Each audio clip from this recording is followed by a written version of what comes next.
Selamat pagi. Apa kabar anak Mem? Kali ini kita sudah masuk di tema 3, peduli terhadap makhluk hidup. Di subtema 1, hewan dan tumbuhan lingkungan rumahku. Nah, sebelum kita mulai belajar, kita berdoa dipimpin oleh salah satu temanmu yang bisa kamu lihat di grup WA kita. Baik, hari ini kita masuk di pembelajaran 1. Apa itu materinya dari bahasa Indonesia, IPA dan IPS? Tujuan pembelajaran kita yang pertama dengan mengamati gambar, siswa mampu membuat daftar pertanyaan wawancara. Yang kedua dengan mengamati gambar, siswa mampu membuat pertanyaan tertulis. Yang ketiga dengan diskusi, siswa mampu mengidentifikasi masalah keseimbangan lingkungan. Yang keempat dengan diskusi, siswa mampu melakukan identifikasi masalah keseimbangan lingkungan. Yang kelima, dengan mengamati gambar, siswa mampu mengidentifikasi karakteristik dataran tinggi, dataran rendah, dan pantai. Yang keenam, dengan mengamati gambar, siswa mampu menyajikan informasi. Nah, kita lihat sebagian besar masyarakat Indonesia mengkonsumsi nasi sebagai makanan pokok, contohnya kita yang ada di Sumatera Utara.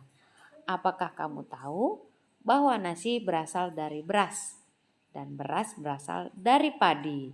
Yuk kita kenal padi. Anak Mem pasti sudah pernah melihat padi, ya kan? Padi itu adalah salah satu contoh tanaman hijau. Tahukah kalian makanan yang paling banyak dikonsumsi di Indonesia? Iya, coba dibaca teks berikut. Ayo membaca. Padi adalah tanaman yang sangat penting di Indonesia. Padi menghasilkan beras. Banyak penduduk Indonesia yang mengkonsumsinya. Padi dapat tumbuh di daerah panas dengan curah hujan tinggi. Daerah utama penghasil padi adalah Jawa Barat, Jawa Timur, Jawa Tengah, Sulawesi Selatan, dan Sumatera Utara. Karawang, Jawa Barat dikenal sebagai lumbung padi nasional. Pertumbuhan padi menjadi 3 tahap besar. Pertama, benih atau biji dimasukkan ke dalam karung goni, direndam 1 malam di dalam air mengalir supaya perkecambahan benih terjadi bersamaan. Lihat gambarnya. Nah, itu dia ya, biji padinya ya. Nah, selanjutnya benih itu ditanam di lahan sementara. Jadi masih rapat-rapat.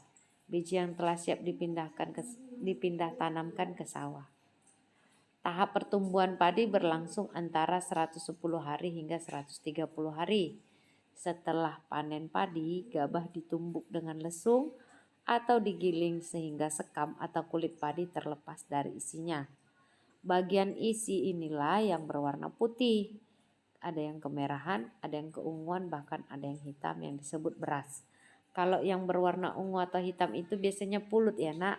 Sementara yang kemerahan itu beras merah. Nah, Indonesia memiliki beragam tumbuhan yang dapat dimanfaatkan sebagai makanan pokok. Beras, sagu, singkong adalah beberapa di antaranya. Di daerahmu pasti banyak tumbuhan yang dimanfaatkan. Ada mangga, pisang, seledri, tebu, atau lainnya. Coba kita lihat. Nih, ini adalah proses padi bertumbuh menjadi beras yang kita makan. Yang pertama tadi biji padi direndam, 1 goni itu direndam sampai tumbuh kecambahnya. Ada akarnya sedikit, lalu dia ditanam. Lihat itu. Tapi masih rapat. Nah, setelah nanti ditanam beberapa hari, dari situ dia lalu itu menjadi bibit yang ditanam secara berjarak. Nanti itulah yang akan menjadi tanaman padi yang besar yang menghasilkan biji padi yang baru. Nah, berikut cara mempertahankan padi tetap dapat dinikmati.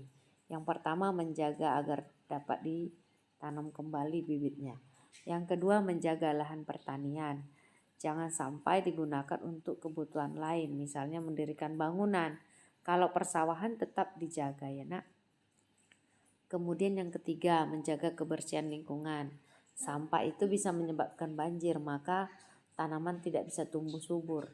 Yang keempat, saluran air tetap dijaga supaya ada air tetap mengalir untuk menyirami sawah. Yang kelima, penggunaan beras tidak berlebihan. Ya, jangan kamu membuang-buang nasi. Jangan pernah ada yang membuang-buang beras atau nasi. Makanlah secukupnya, jika kurang tambah. Itu jadi tetap ada, bisa kita makan ya. Coba kita amati gambar. Kalian bisa mengamati gambar ini. Kita bisa membuat paling sedikit 5 pertanyaan dari gambar. Ada gambar nelayan sedang menangkap ikan, ada gambar pegunungan, persawahan, ada gambar persawahan yang ditanami padi, ada tumbuh pohon kelapa ya. Kalian bisa menggunakan kata tanya adik Simba. Adik Simba, apa, di mana? Lihat ya, adik Simba apa? Di sini nggak ada di mana. Apa, di mana, kapan, siapa, mengapa, bagaimana. Berapa ini boleh ditambahkan.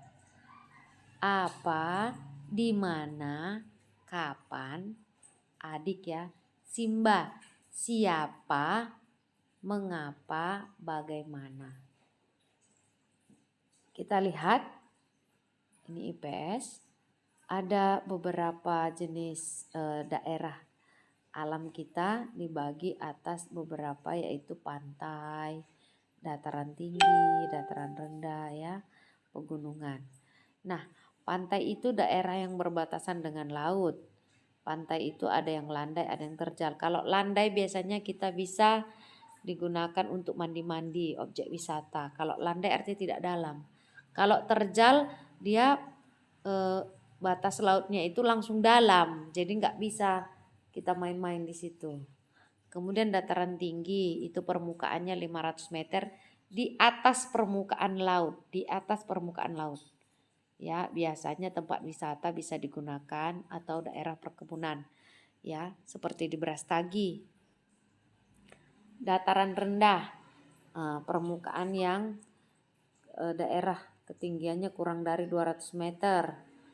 Pada umumnya berada di sekitar pesisir pantai. Dataran rendah digunakan untuk pertanian, peternakan, perumahan, industri, serta jenis kegiatan perkebunan. Itulah tempat tinggal kita di dataran rendah.